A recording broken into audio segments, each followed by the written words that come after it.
Thank you. Hello? Yeah. Good evening, Glasgow. Thanks for that. Good to be here. Good to be back. How are we feeling? Feeling good? Thanks for that. Beautiful welcome there. Thanks for coming out. I appreciate that. First of all, spending your hard-earned dosh on a ticket to see me in these tough times. Thanks very much for that. It means a lot. Sold out show. Yeah. In these tough times, spending your hard-earned dosh on a ticket to see any comedian this year, knowing that there's a good chance we're paying fuck all tax. Oh. Well done for that. People thought Jimmy Carr got it bad. Wait till the press hear about me. I'm still signing on. That's just a wee joke there, a wee icebreaker for anybody's fucking shock revelation. I don't get these guys dodging tax. How much fucking money do you need? Now these super rich guys with like £30 million in offshore accounts. If you've got £30 million, don't put it in an offshore account. Put it in a current account and fucking look at it. I would never pass a cash machine again. I'm just going to go and press display balance here, guys. Your balance is £30 million. Today you may withdraw 300 quid.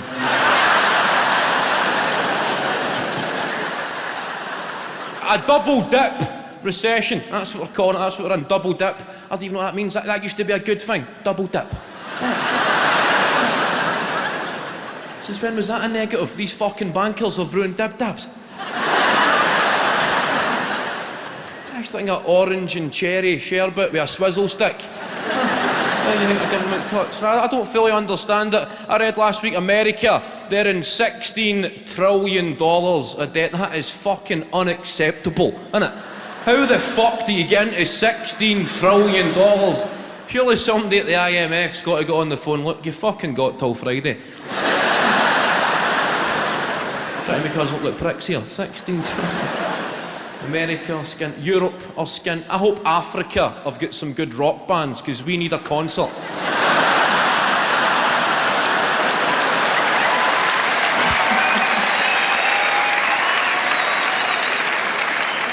That's my solution. It's their fucking round.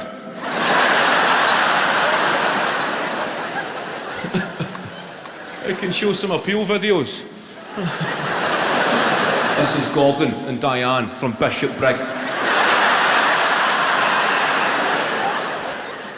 Oh, I can't watch these videos.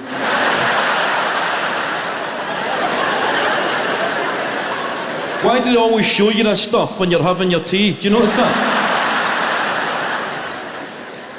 Gordon and Diane, like so many others, took out a fixed rate mortgage.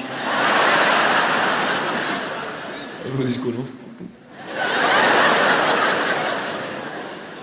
The world can be such a fucking cruel place. Puts things into perspective. It was only this morning I had the cheek to moan about having to walk 20 miles for clean water. Then you fucking see this.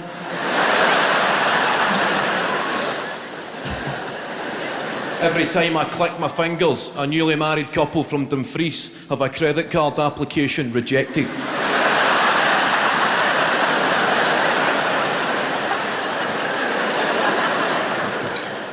A double dip recession. I've got mates who've lost their job. I know people who have went beyond unemployed. I've got people in my social circle. I've got friends who I can only describe as being unemployed as fuck.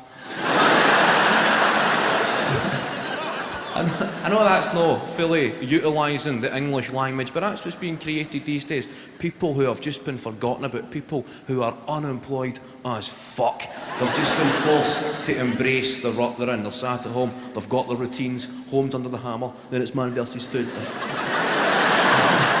fucking adamant they've been missold PPI.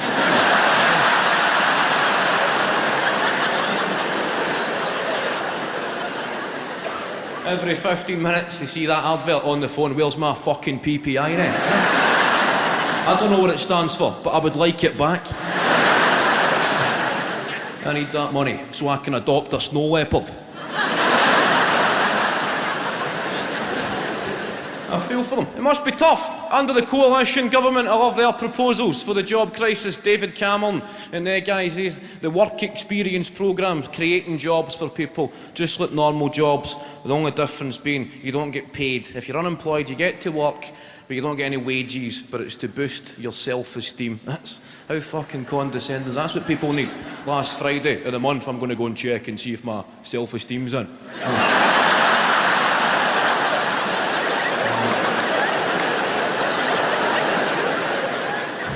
Feeling a bit low. Oh, thank the Lord it's Self-Esteem Friday. Going to try and pay these bills. Hi, is that British Gas? Listen, mate, I'm skint, but I feel terrific.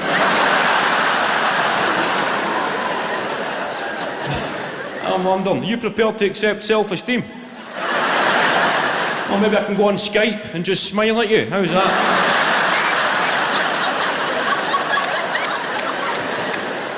To stop people slipping into depression, David Cameron said about the work experience programmes. Pound Stretcher, they were one of the first shops to sign up to these programmes. Working in Pound Stretcher for no wages, that's pretty fucking depressing. Working in a shop where everything is worth a quid except you.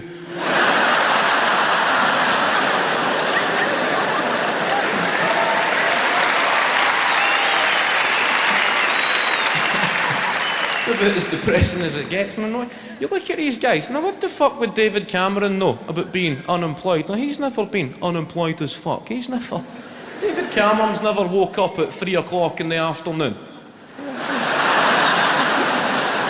He's never had a packet of flaming hot Monster Munch for his breakfast.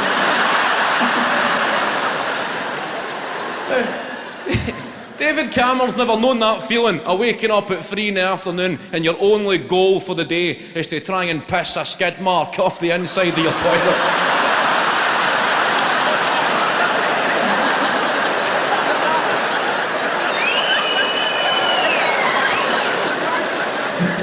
When you start seeing that as a challenge, okay, that's been 3 days, that's ridiculous.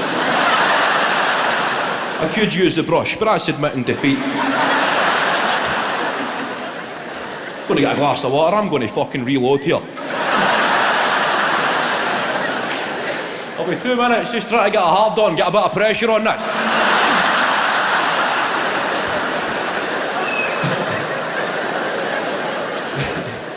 David Cameron. I reckon even Nick Clegg, even that fucking guy, regrets getting involved with David Cameron. I reckon Nick Clegg, I look at that guy, I think he's only guilty of that thing that I've done myself. And I'd imagine most of you here have done. You know when you meet somebody on your first day in a new job or on a new course, and you hit it off, found a new buddy, next day they're waiting for you at the breaks, found a new friend. But as the days and the weeks go on, you slowly begin to discover that your new pal is a fucking dick.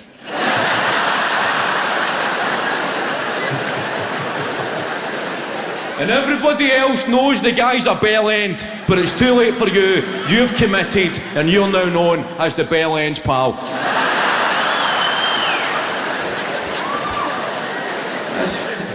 I'm not really a big political guy. Scottish independence, that's been getting talked about. We're having a couple of fucking freedom, yes. Yeah. People booing, people cheering. I don't think anything's going to get resolved at a comedy show, but feel free to vent your opinions. 2014, that's when they're having the referendum. That's because it's 700 years after the Battle of Bannockburn. That's to get us fucking patriotic. And you know we're going to show Braveheart the night before that referendum. STV, 9 o'clock, as sure as fuck, Braveheart. I reckon we should also show Trainspotting, just to even it. Going fucking freedom, that's us. Oh, that's also us. We're quite an open-minded country, Scotland.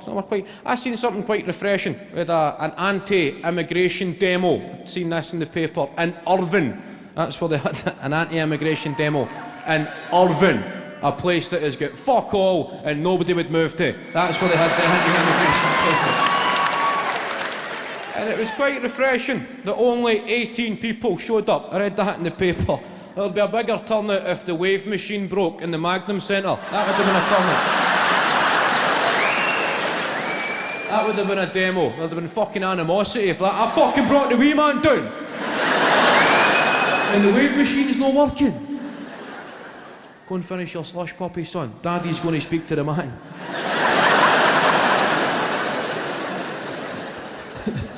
I was about 13 before I discovered that sentence. Daddy's going to speak to the man means Mummy will pick you up from the police station.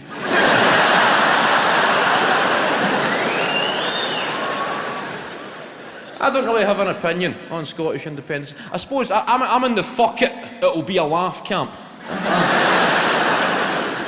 Maybe fuck it'll be a laugh. Maybe 50 years' time you'll turn on the National Geographic channel, see programmes like Scottish Border Cops.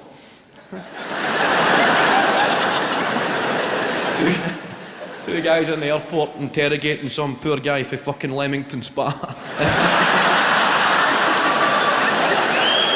No like real cops, just rock steady guys, not G4S guys that have swapped their personality for a high-vis jacket. No, there you go.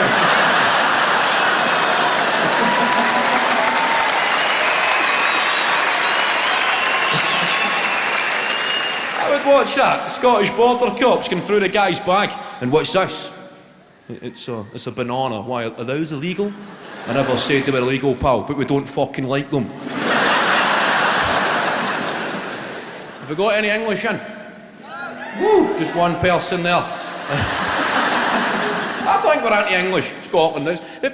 People confuse us for why don't you support us in major football tournaments? It's every 2 years, you let me get this straight, you actively support the other teams because they're playing England, don't you?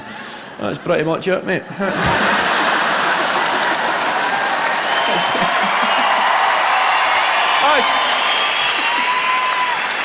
That's nothing anti-English though. That's just the England football team. Guys like fucking John Terry. He's quit, but I look at John Terry in the papers. He looks like the kind of guy, if he never made it as a footballer, you would see him outside a pub in Tenerife or somewhere going, "You guys want a free shot tonight?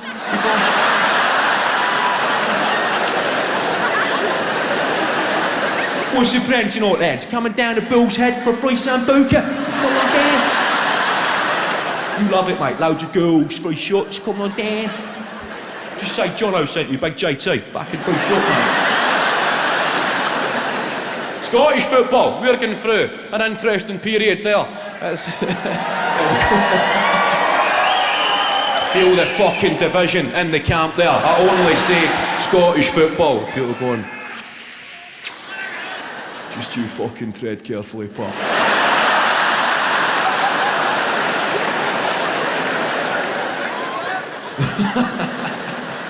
I remember watching a Danny Dyer documentary about the old firm, and it was good to see somebody like him. Danny Dyer, he's the prick's prick, isn't he?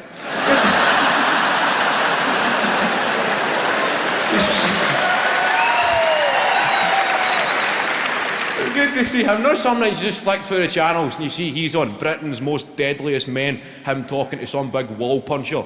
Guy's going, I'm the kind of bloke, if you don't mess with me, I'll be all right, but if you mess with me, I'll fuck you up. Danny Dyer's going, can I be your friend?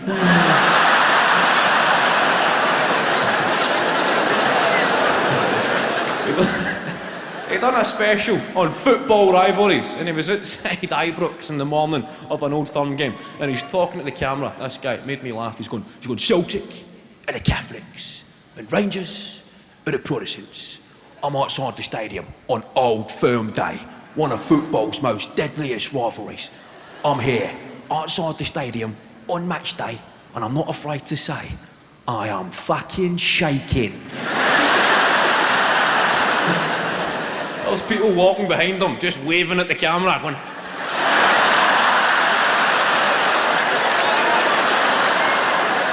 It was like 10:30 on a Sunday morning. He's going, I'm a fucking soft bloke. I've seen some stuff, but today, I'm fucking petrified. The guy walks behind him with a bacon roll and a cup of tea. He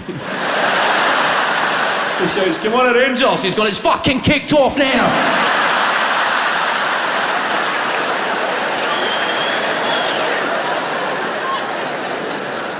It's a tough one to explain. Scottish football, which actually happened up there, wasn't it? A 2-horse race? That's it, mate. We lost a horse. That's Scottish football's become show jumping.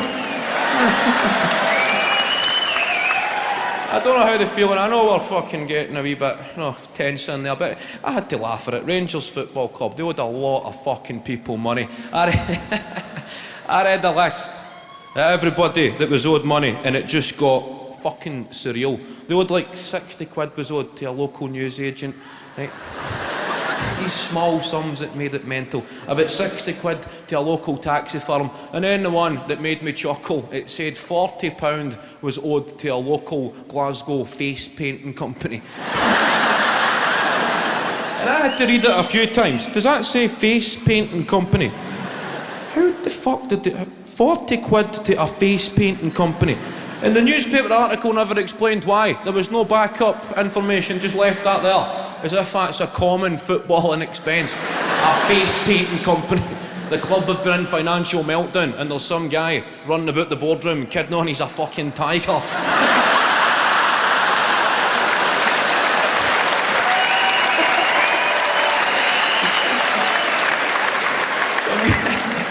Some guy just opening doors going, "Arrgh!"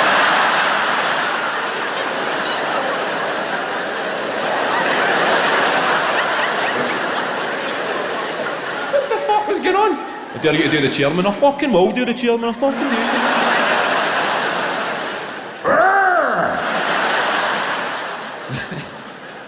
do. The boardroom going, will you go and wash your face, you fucking idiot? Try to fix his accounts here, sorry about him, boys. Fucking 40 quid he spent on that.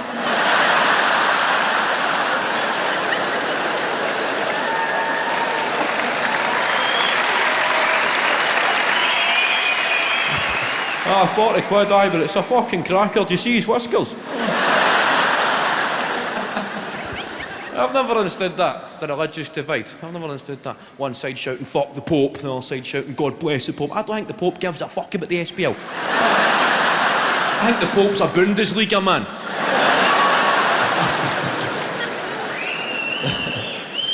There we go.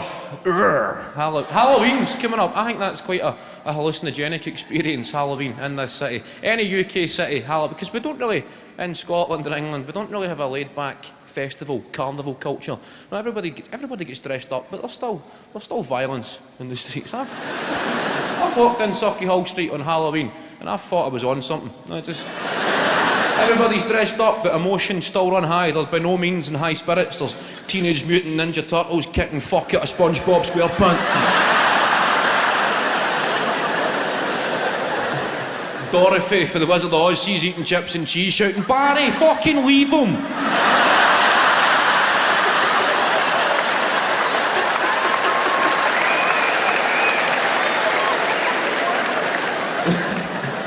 Buzz Lightyear and Woody handcuffed up against a shop window.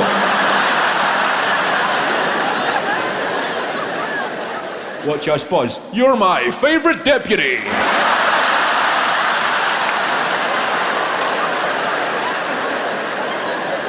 You're going to get us a weekender, you fucking knob. Shut up.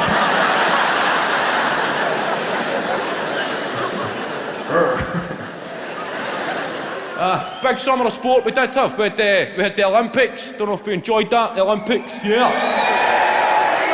Somebody booing the Olympics. I fucking hated it. I hate PE. Fucking booing. I enjoyed it. Usain Bolt, that's a great name. And it sounds, you can make his name sound quite confrontational. Usain Bolt.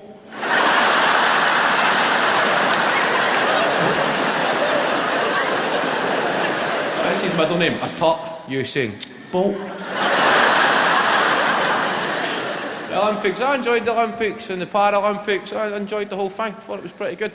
See, the prefix para, it means parallel. That's why they call it the Paralympics. Parallel. It runs parallel with the actual Olympics. See, para to me and people my age, I've always associated that with paranoia. Right? If you describe somebody as being a bit para, it means they've just had too many good weekends.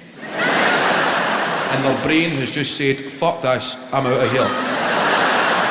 You can do the rest yourself, I'm just going to... No, guys you see in house parties about 8 in the morning, long after the party's finished, just sitting on the couch, wearing somebody's mum's dress.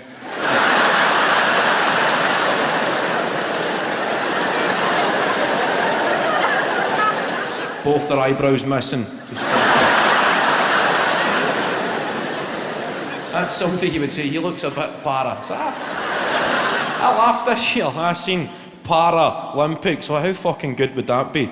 An athletics event for acid casualties. I'd go to that. Just a thought I had. The Paralympics, see some guy shattering the 100-metre record because he thought the police were chasing him. Commentator, and what made this even more special was he completed the entire race with his head over his left shoulder. Whilst frantically emptying his pockets onto the track. He could have a false start at the Paralympics. The fucking voice in my head said go. The diving, some guy up the top of the diving board just refusing to jump. No chance, that's the fucking shallow end.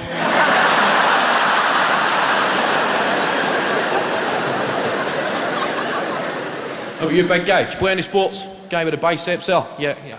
Olympics get you inspired now? Get involved? Yeah. You play sports? What do you play? Anything you want to play, right? I'm not seeing if you're coming out. I'm just asking. I'm not at your fucking door with a ball under my arm. It's not the summer holidays. We're not 10. I'm just asking, do you play? I'm kind of busy now for a game of Kirby. I'm just asking.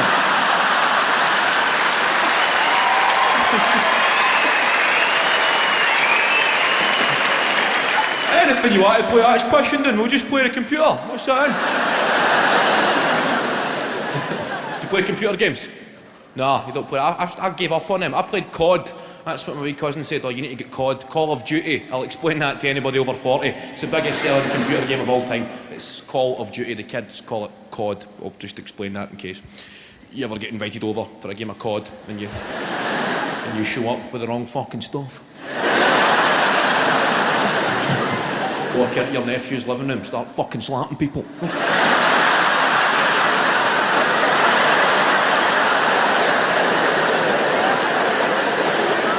Bet you never thought Uncle Eddie could play COD, boys, eh?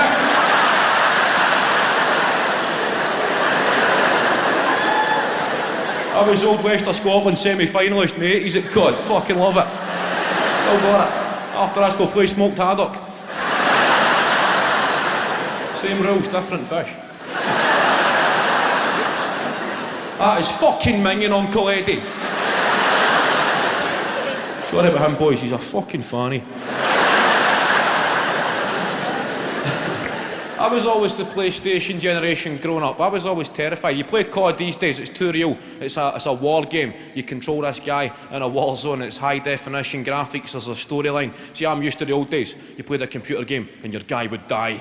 So you would just go back to the start and then try again, and it was fun. These games, Call of Duty, your guy dies, you're fucking stunned. Like, wow, I better go and buy a poppy.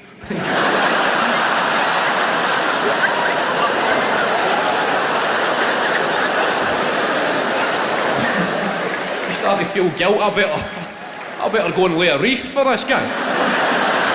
Picture myself standing there, people saying, oh, who did you know? Oh, I knew a guy called Player One. The window cleaner came to my door for his money and I forgot to press pause. So you don't play much sport then, big guy? What's your name? Chris. Your name's Chris. Good man, Chris. I was always petrified of playing sport. When I was young, school, I blame the managers. That's the problem with youth development and football in this country. Go to your local playing fields on a Saturday morning and watch these guys who manage under 10s. Go if you've got a relative involved, otherwise it can look a bit dubious if you just sort of show up every week. I watch these guys. The guys they've got their initials stitched onto their tracksuit on the touchline. They've got an earpiece in so they can communicate to their assistant manager. He's sitting up in a fucking tree.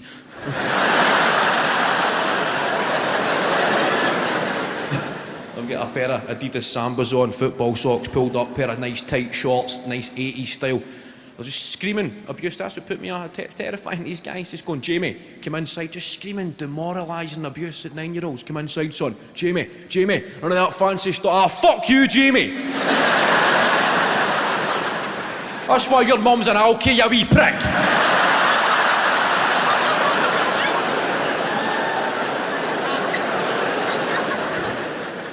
I know, George, but it's every fucking Saturday.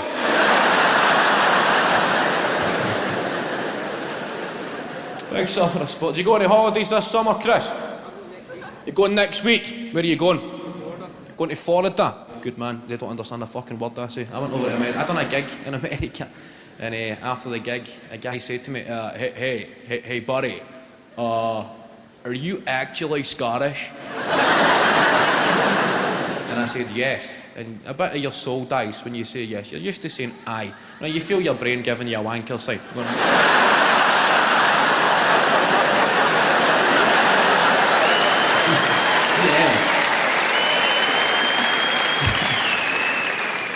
He said, are you actually Scottish? And I said, yes. And he said, man, your English is so good. I went away this year. I went away with my mates. I went on a lad's holiday this year for the first time. I've always seen... I went away, done a bit of flying in the airport. Still annoying. 11 years since 9/11 and Bin Laden's dead and they're still asking to check the bottom of your shoes because you're still not allowed on board a plane with dog shite. Right, I know. Everybody's still getting their toiletries put in the bin. Your brand new holiday toiletries. Surely airport security staff can now distinguish between terrorists and talented people. See, like hijacking a plane with a knife and flying it into a building, that's terrorism. However, blowing up a plane with a bottle of Pantene Pro V conditioner, that's a fucking achievement. If somebody was to stand up on my flight and shout, nobody fucking move. Hit the deck, fuckers, it's shampoo time. I'd imagine I would laugh. Did I think people are going to be on our friends? They're going, just stand back, don't approach him, he's got L'Oreal, it's not worth it.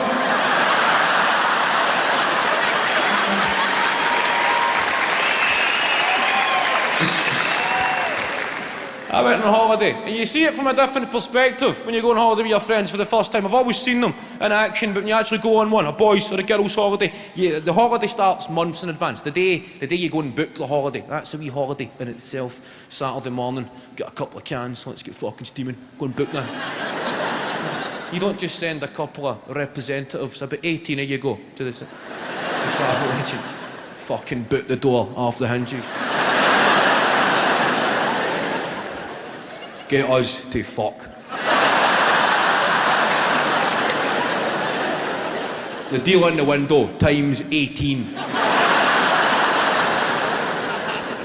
Of the original 18 who sign up, only 4 will make it. It's a bit like a boot camp. Unemployed as fuck mates, they're the first ones to bail on you. They fall at the first hurdle. Don't know if I can go, lads. Unless my PPI comes in. Think Thomas Cook will take self-esteem. I went away for 2 weeks with my mates. That's a mistake that you make once in your life, going on a holiday with your friends for 2 weeks. You go on holiday with your friends for 2 weeks, you will discover that you have no friends.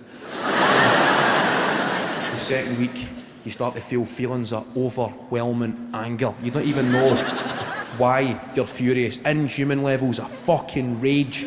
Just sitting at the side of the pool with a hat on, shorts, sunburn, and you're right up to there, and sunburn to here. Your t-shirt's still damp because you've been in the pool. Just sitting there fucking raging.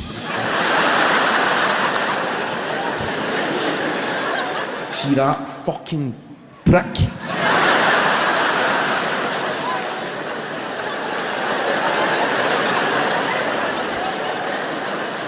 I'm going to fucking kill him. What's he done? Just fucking look at him. What do he reads the paper? He turns the page and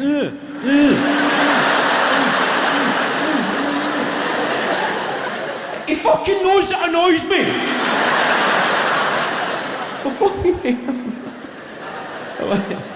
You see the real guys on your plane. We were the newcomers. You see the professional lads' holidays with their t-shirts made. They're on your plane. Nicknames on the t-shirts: Shagger, Rambo, Craigie, Ginge. That's the 4 accepted nicknames for a professional class of '97. Guys who have made bail money in pesetas and escudos. They're the guys on your plane hitting the call bell 40,000 feet saying, "Excuse me, mate, going to give that CD to the pilot. Tell him track 10.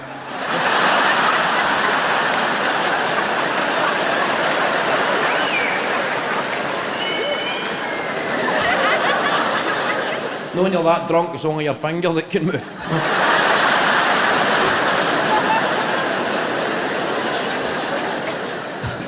We're still trying to buy more alcohol. The cabin crew are saying, you do realise, guys, that 1 alcoholic drink consumed in the sky, it's the equivalent of 2 consumed on the ground. Did you hear that, Craigie? Fucking wake up. Guy said it's 2 for 1s, mate. Get up.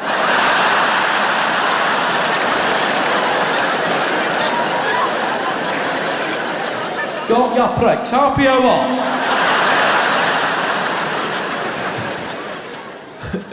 They're the real guys. I went to the south of Spain on holiday. I tried to be a bit more cultured. I've been trying to learn Spanish for about a year. I was fed up being abroad and having people translate for me into English. That's pretty humiliating, isn't it, as a Scottish person? You walk into a pub and say, "Are you still serving food?" "Ke?" "Oh, he asked you, are you still serving food?" "Ah, si.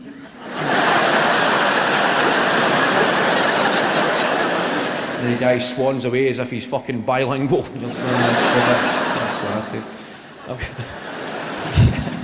In America, as I had a can of Coke in America, I was looking for a bin. I just said to the guy, just an everyday task, and an everyday question, where's the bin? The guy was even sweeping up and he had a jacket on. It was obvious he worked in the bin industry. I said, "Mate, where's the bin?" And it just became a situation. The guy just sort of looked at me. Not the way your dog looks at you when it catches you having a wank.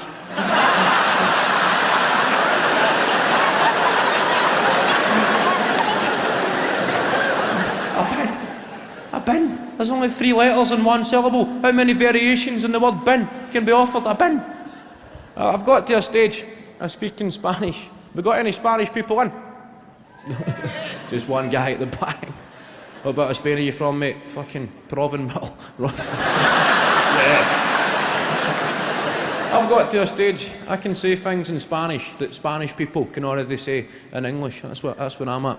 I've got the tourist stuff kind of nailed, like, una mesa para 4, por favor. That means, Chris, a table for 4, please. Right? Look at these discs. The guy says it a few times. He says, una mesa para 4, por favor. A table for 4, please. That's the kind of shit I sit and listen to. And then he says it again and again. Una mesa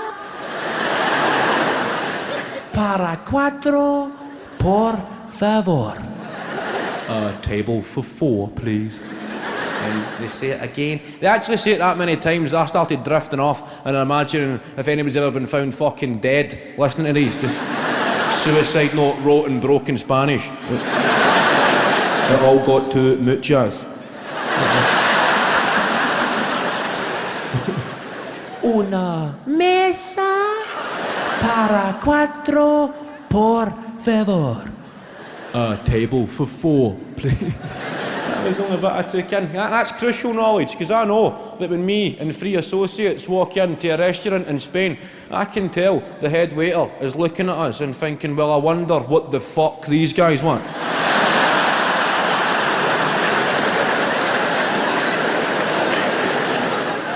Fortunately, I'm on hand to defuse the situation. I have been thoroughly briefed. I step forward to showcase my new skills. I say, una mesa para 4, por favor. And it came true. We get sat at a table for 4. The guy brought the menu in Spanish, then I fucking crumbled.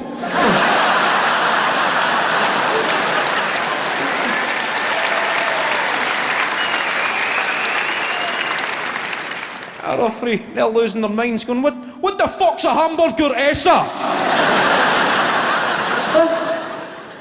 Don't trust this place, I'm going to McDonald's. everybody goes on about the Glasgow accent. I don't think it's that bad. You hear some accents that are pretty hard to understand. I seen something beautiful on holiday. I went to a karaoke bar. I never sing or anything. I just went to watch, and I get a Scouser come on stage, and it's a universal must-see. And it was my holiday highlight watching this guy from Liverpool on the stage in a karaoke bar. One of the funniest things I've ever fucking seen. And the guy never meant it to be funny. I felt a bit bad. He was singing his fucking heart out, and I'm in the corner pissing my pants laughing. He's just there with his girlfriend, and he was singing that Lady Gaga song, Alejandro. He's going, don't call me name, Alejandro.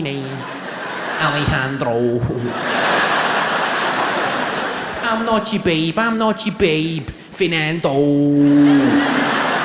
Alejandro.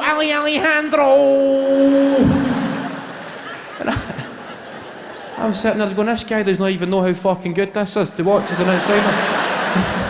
And he goes up again, he's going, baby, you're a fire, me.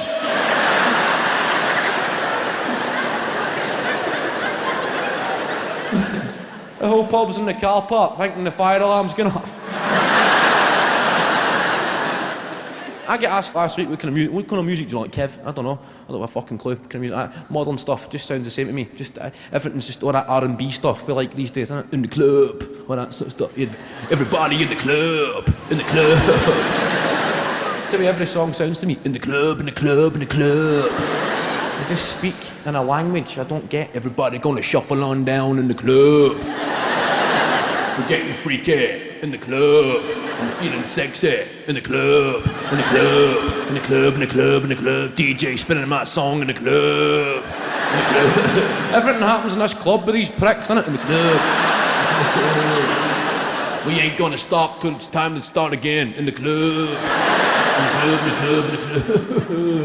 No songs that just make you feel thick. You actually feel it deleting cookies in your brain. In the club. The song finishes and you think, fucking hell, I now know less stuff. I've just forgot the difference between a pastoral and an arable farm. The fuck did I just forget standard grade geography there because of that song? In the club. Even their names, Will I Am. That guy, how do you get to that stage in your celebrity status? Will I Am. His name is William. You just decide to start putting full stops in the middle. I am. If I was to request to be known as Kev I.N., I'd get a fucking slap in the face. If I was to sit my dad down and say, Dad, I'm thinking about reinventing myself as Kev I.N., he'd be saying, just run that by me again, son. I step outside, talk me through this. That song, Bruno Mars, that's when I lost a bit of faith in modern music. I'd catch a grenade for you, that song. Heard that a few years ago. So on a lot, I'd catch a grenade for you. That's what passes for romance these days. That's a love song in the modern day. I would catch a grenade for you. That's the guy singing about the depths of his love. But what I'm guessing is his girlfriend that he's prepared to catch. I don't mean to offer the guy relationship advice, but if you're dating somebody who people are chucking grenades at,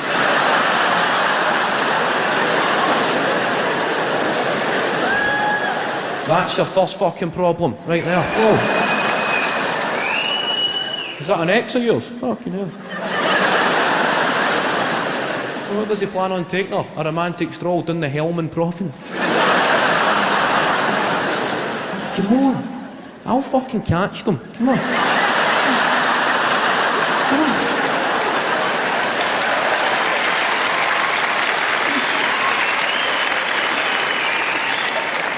Oh, you're so cute when you worry. Come on. Oh, don't worry. I fucking caught it. There we go. It's the kind of girl your mum would say, I think you can do a bit better than that, son. I like a bit of honesty in my song lyrics. If I was singing a love song, I'd be singing promises I could deliver. I would take a dead arm for you. Something like that.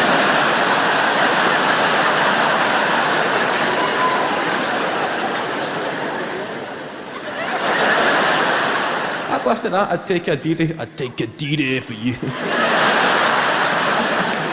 I'd take a right good fucking slagging for you.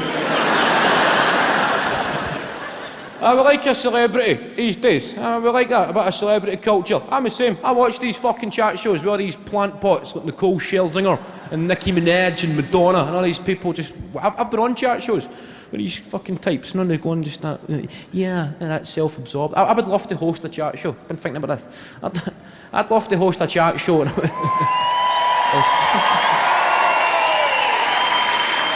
I would call it Did Ye? Aye.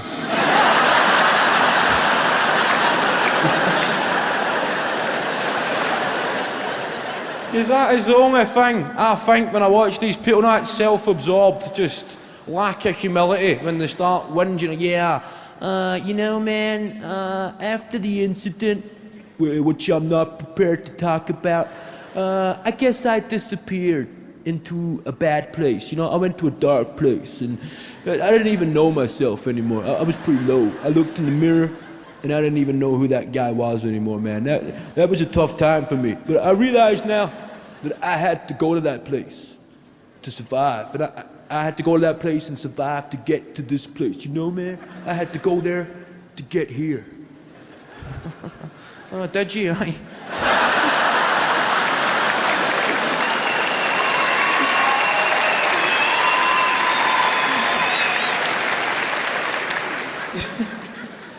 Just that one dismissive term, and then just leaving it hanging, just offering a vacant stare in return.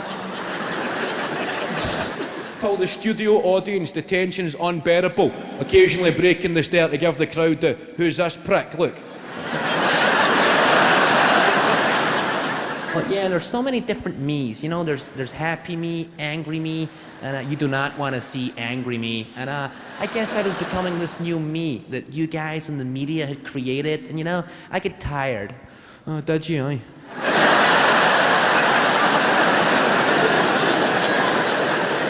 It's like at school. Remember at school when somebody was talking shite, you could just counter their claims by going "ba ba ba."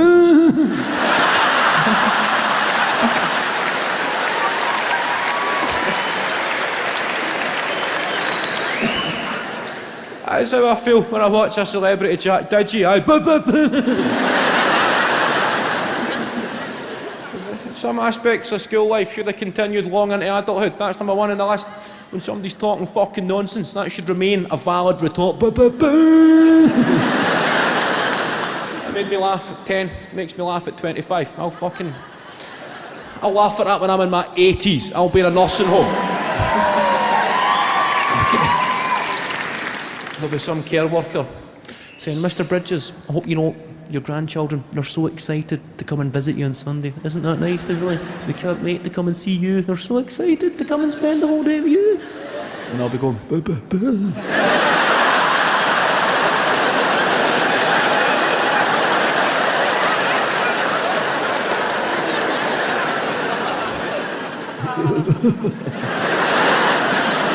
I fucking hated school. I could never even enjoy the weekends. At primary school, I could never even enjoy the weekends for worrying about going back in the Monday. Remember that? I used to get a gut-wrenching feeling on Sundays. It was the telly programmes like Lovejoy and London's Burning and then Heartbeat. Oh. I used to have that school in the morning telly. The Heartbeat theme tune would come on. Just feels as if it's getting fucking in your arse and ripping your spirit out.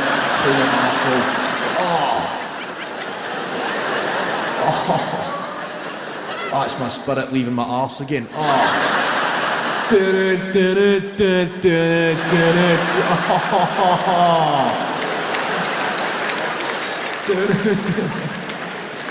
Heartbeat. Ah, yeah.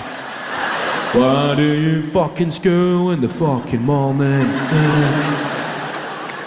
Claude Greengrass, how come every time he's on the telly I need to go for a bath? Old bastard.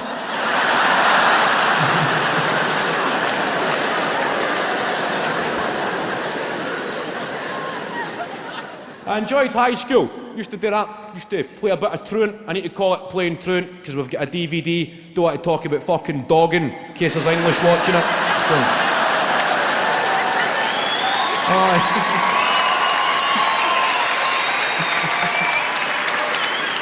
I just want anybody to... And was he talking about his school days and he was going dogging? Should we reopen this case? Should we? Playing truant up here. It's called dogging. I used to like that. You know, you just maybe... I've never done it a lot. I just wish to go in. Maybe a wee... One Friday a month. One Friday. Always a Friday. Take a wee voluntary day off. Get as far as registration. Say, here, miss. And then fuck off.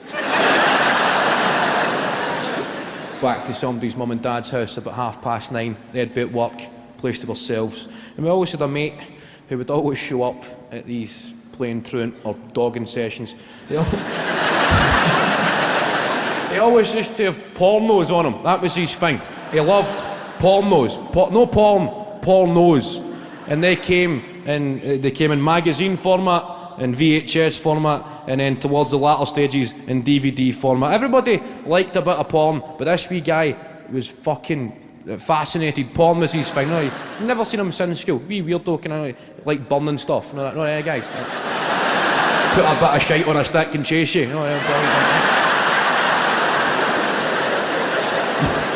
You'd leave your lunch and he'd come back and there's a fucking pube in it and he's going,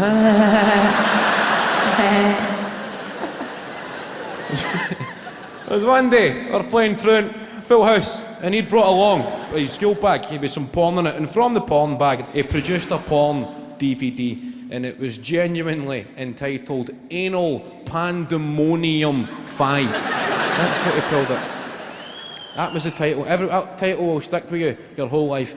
Anal Pandemonium 5.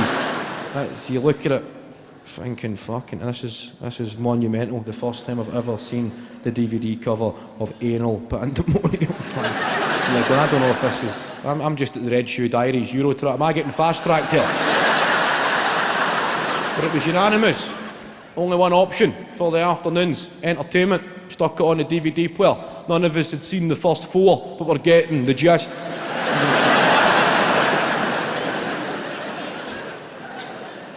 Everybody transfixed on it. Porno.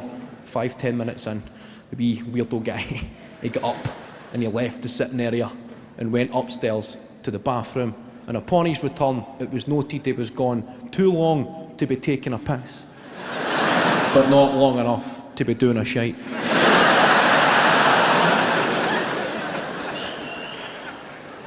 Accusations begin to fly. Anal Pandemonium 5 gets paused. Fucking pause that if we speak to this pervert here. One of the big unmistakable, we are watching porn, pauses, and there's just dildos lying on the... Nobody's going to walk in and go, what's that you're watching? Just fucking filth. That was the backdrop for this interrogation. And he went on the defensive. He said, we're going, where have you been then, you fucking dirty bastard? And he's going, oh, whoa. He said, I was just upstairs. He said, I was taking a shite. And we're looking at the time, trying to do the maths, thinking of shite. In that time, did you forget to wipe your arse? And he said, no, it was a ghostie.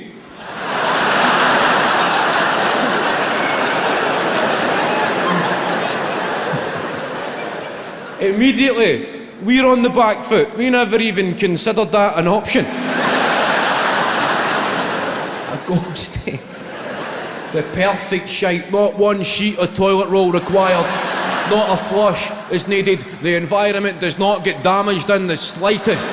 Just casually strolls right out. Don't mind me, mate. Nothing to say. Hits the water. Cheerio.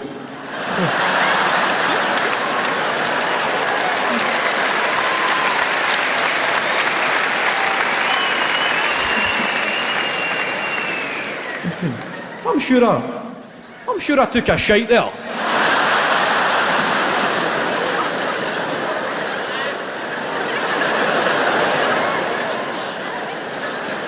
It felt like a shite. It smells like a shite. I needed a shite and I no longer need a shite. But I cannot seem to locate a shite. It's like Kaiser Sose, just fucking gone. That was it. We even apologised to the guy. Sorry, mate, we fought. No, I won't even mention what we fought. I'll go help you Back to your seat there, unpause the feature. Shite. Big fan, I just realised I just said shite about 10 times. Shite's a great word, isn't it? Underused. It's only Scotland or Ireland, we still keep that strong. Shite. I don't like shit. Shit's become a utility word, isn't it? Shite. Shite means shite. Shit means anything these days. Do you want to smoke some of that shit? Really digging your shit. I need to go home and pack my shit. You can never put shite in their sentences.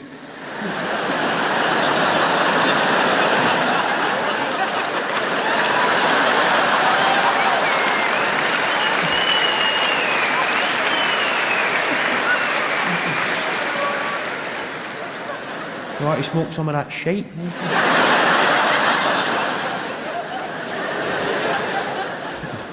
You're really digging my shite.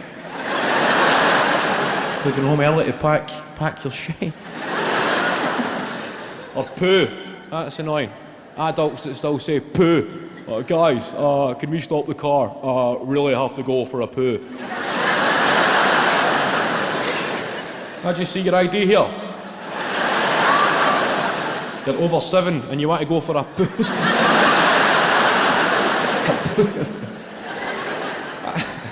That's that new voice that's creeping in. You know that, hey guys, that sort of voice.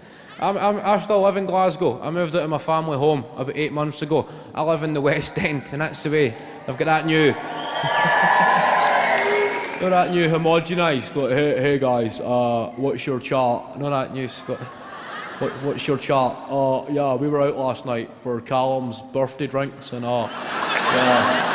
Wasn't Fraser's banter totally banging, wasn't it?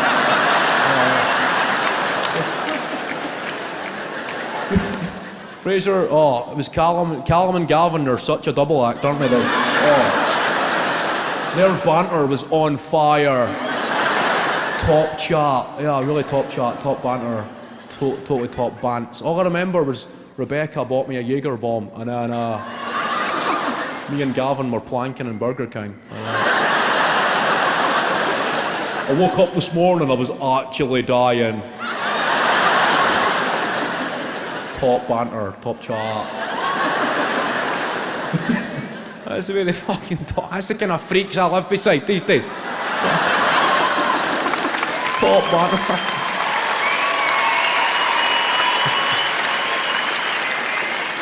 I moved it. I got on the property ladder, bought myself a nice wee flat. I've never viewed a property in my fucking life, but I was needing a bit of advice. My dad, he volunteered himself as a property expert. He said, if you're going to viewing places, son, I'm going to come with. Because what will happen is you'll walk into a nice wee flat, you'll get excited. The guy who owns it will see you're excited. Then the fucking price goes up. Whereas me, poker face. He's never viewed a property in his life. My dad's been in the same council house his whole fucking life. You don't go and view a council flat. You don't get a survey or a home report done. You just get told, that's where you're going to live now. Get fucking in. But he's volunteered himself as a property expert. Me and him are rocking up there. If you're this guy's gaff, me and him like fucking Colin and Justin walking up. My dad's going poker faces. We never even get into the guy's house. And my dad had dissolved. Just going, look, that car's got a valid tax tax. I've got a few quid up here. Get a wee photograph of that, son. You learn some of life's harshest lessons as well when you live on your own for the first time. Some of life's toughest. Like Lurpak spreadable is unspreadable. That's the most recent one. That was a tough one to take. I'm stood there, lunchtime, making myself a piece and crisps.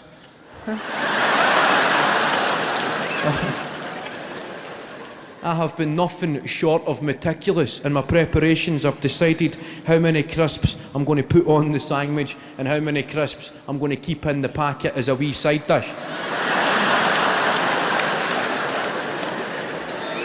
I was even whistling, having a nice wee day. Got my butter knife, commenced to spread. Within seconds it turned sinister. My wrist nearly fucking snapped. Just check that says spreadable. Alright, it must be. Must be me then. I better change my technique. I'll go for rotations. There. Bits of your worktop start to appear through the bread.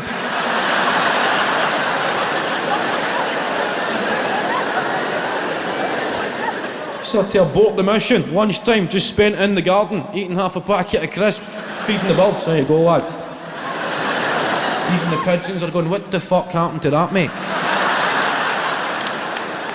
Come here, look at us, lads. Try to feed us this shite.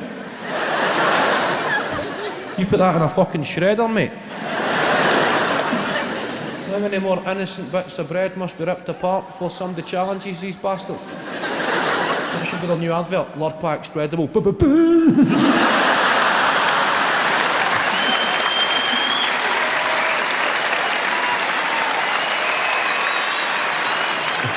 I still live up here, 25 years old. I get an iPhone for my birthday. My mum and dad, they got me an iPhone, a pretty extravagant gift.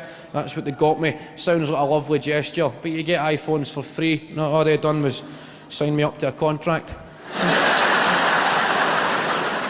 So you realise you're in the real world. You move out of the family home and you start getting fucking presents like that. Happy birthday, son. We got you a wee £40 a month direct debit set up. Okay. Wee monthly reminder how much we love you. That's what I got. And it turns you into a fucking moron, these smartphones. I've got it, and you just sit touching it and just caressing it and constantly checking it, use it for everything. It's actually a novelty to be on the phone for a phone call. I've been on the phone and I've drifted off in the conversation and I've suddenly been hit by a wave of panic, thinking, fuck, where's my phone?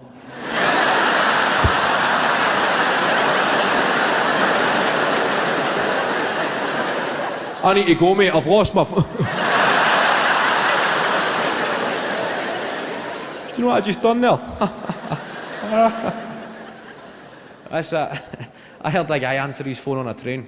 He was sat behind me and it was his mate, Francis, who was on the phone. I knew that because he answered the phone by saying, Francis? And the guy never spoke again, the whole conversation. He just laughed.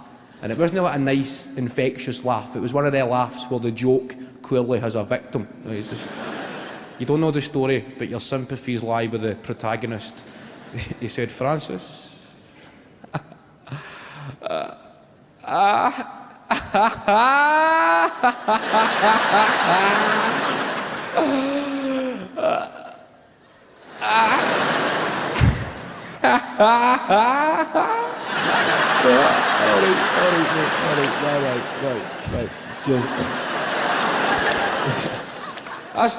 I still take public transport. I know some of you probably don't believe that. Sat there going, fucking no chance. That's Kev-I-N up there. Fucking no way.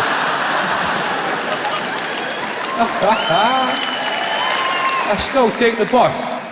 I don't drive, that's my problem. I've took driving lessons once in my life, but I took them in London. And if I was there for 3 months to fill my days, I thought I'll do something productive, try to learn how to drive. Driving lesson in London, it's just you and a guy parked in a traffic jam. After about 10 minutes, he starts saying, okay mate, well that's Radio 1, just press that in there. That's your cigarette lighter, just give that a few seconds there, buddy. Don't know if you smoke, but that should be good to go. Glove compartment, don't know if you wear gloves, mate, that's where to keep them. If your hands get a bit sweaty, okay, we're now going to reverse back 15 yards, we'll drop you home and we'll see you next Wednesday. That was as far as I got. I was on a bus up here about 6 months ago, and a guy got on, he put his money in. The bus driver said, how much is that? And the guy said, it's £1.70. How? In Glasgow, how means why. I don't know why that is. You don't say £1.70, why? You say £1.70, how? You don't ponder why, you demand how. He said £1.70, how? And the driver said, well, it's £1.85 for a single. And the guy said, it was £1.70 yesterday, you fucking dick.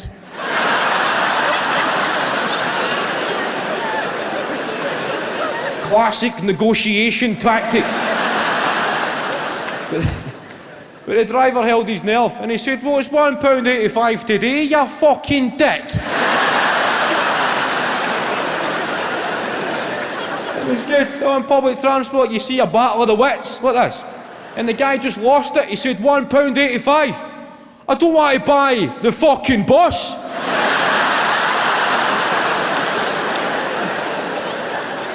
He's doing that sort of appealing for witnesses. And it goes on, and the guy starts punching the bit of perspex to get to the driver. And over years of taking the bus, I have familiarised myself with the onboard safety instructions. When a guy kicks off with a driver, don't even fucking look, just turn, look out the window, stare at the chewing gum, and go to a happy place.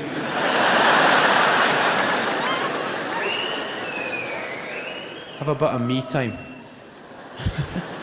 I wonder how many fish fingers I've got in the freezer.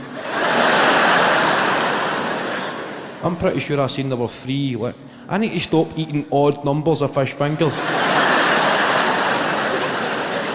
That was inevitable. There was going to be 3 left. Now what the fuck am I going to do with 3 fish fingers? That's no a lunch or a tea. That's just no man's land. I'm going to have to have one of their Tuesday night dinners when you put a gammon steak and then just chuck the 3 fish fingers on as well.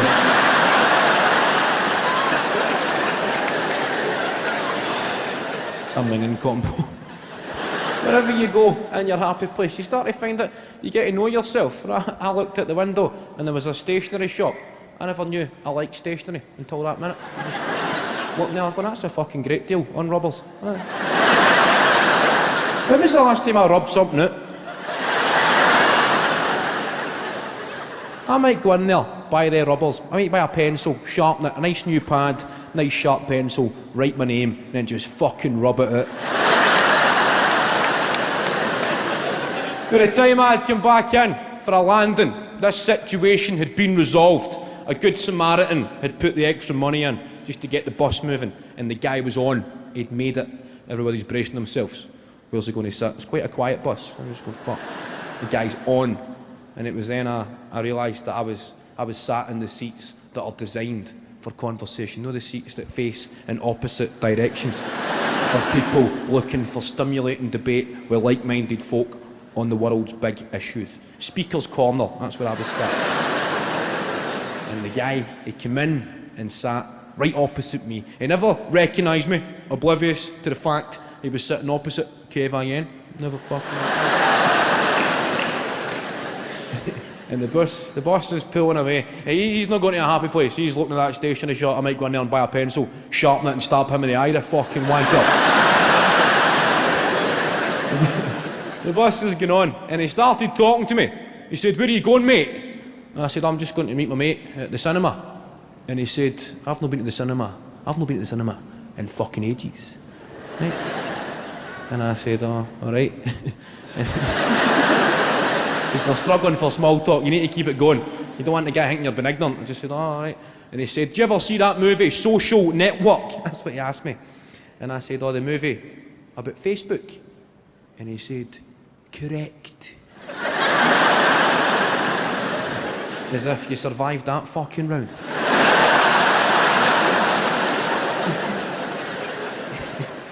He said, that Mark Zuckerberg, he's worth billions, mate. And I said, oh, I can imagine. And he said, how? And I said, well, he's the owner of Facebook. And he said, aye, but how does that make money, mate? It's fucking free. And you don't laugh, the onboard safety instructions tell you, do not. In order to avoid a punctured lung, keep your face firmly on screensaver mode. Just... He said, if I was in charge of Facebook, mate, I'd be saying fucking quid a go. It gave me a small sense of hometown pride when I realised the guy was serious. Small sense of hometown pride that there must be very few places in the world where Mark Zuckerberg would be offered financial advice from a guy who was 15 pence short for a single fucking bus. It was touching. Ladies and gentlemen, you have been a nice crowd. I don't always... Thank you.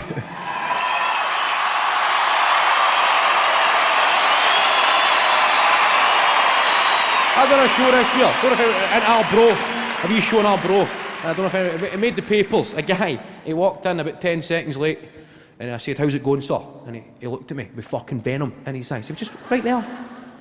Not a way you can tell when somebody's kidding on and when somebody's fucking mental. I said, "I'm just saying, are you alright, mate?" And he said, "No." He said, "I'm not alright." He said, "In fact, I'm going to kick your cunt in."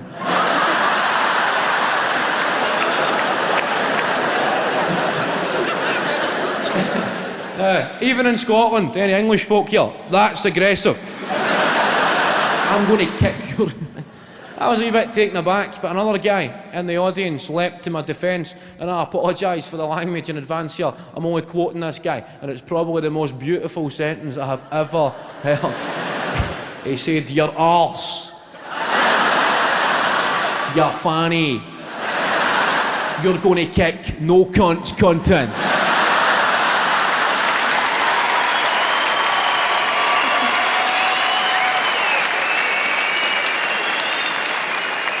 Ladies and gentlemen, I hope you've had a laugh, hope you've had a smile, and all that sort of stuff. Some jokes make you laugh, some make you smile.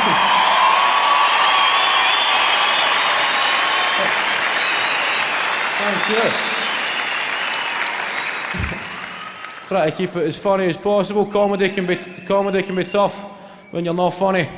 The same way that being a priest can be tough when you've got Tourette's syndrome.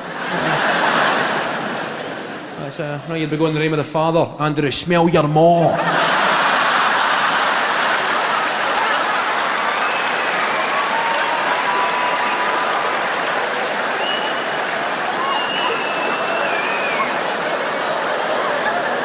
Just you calm yourself, Father. Let's finish this guy's funeral. Ladies and gentlemen, thanks for listening. Take care of yourselves. Have a good weekend. See you again sometime.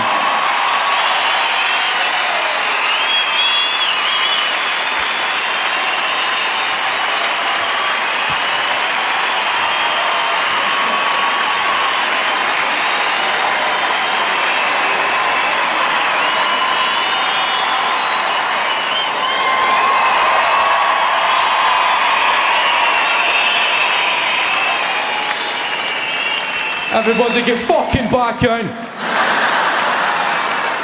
This is when a comedy show becomes a hostage situation. Fucking back.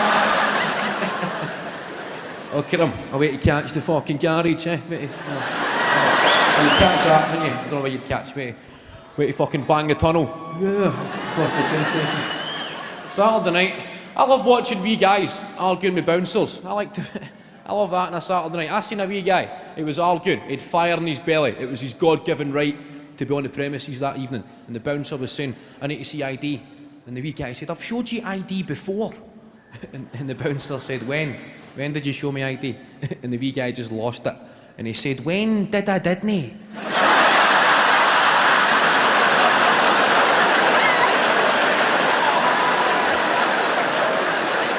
When did I, didn't he? That's the kind of sentence that gets you from a knockback into the wee VIP bit. Oh. Right this way, sir. When did I, didn't he, guy? So, thanks for waiting behind there. Thank you. Thanks for coming out. That sort of stuff. Usual stuff I said there. Thanks. Much appreciated. It's been nice talking to you. We're going to get a special guest here. Don't know if you're pretty... might have a clue who that's going to be. A guy, he's flew in all the way from the United States of America for the DVD, a special guest. Ladies and gentlemen, it's his first time in Glasgow. Give it up, please, for Chad Hogan.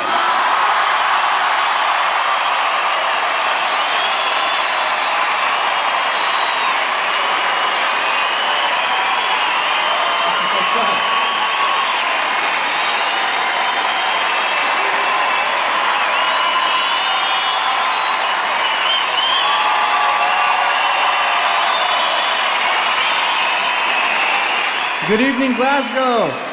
Woo! Now, how many of y'all having an empty tonight? I want to know. Or more like getting an empty, it should be, right? But I prepared a little like rap thing, not really, but it's 2 lines. Now, I got it. Come. Do the beat. Yeah, you got me. In the club. In the club. Now, have you heard the news? There's a party going round in Long Island for the weekend. Chad Hogan's parents are out of town. Do you know Chad Hogan? Everybody knows that man. I heard it's gonna be crazy. I heard he's hiring a band. Now, when I say spring, you say break. Spring. Spring. Woo! Spring break. Woo! Chad Hogan.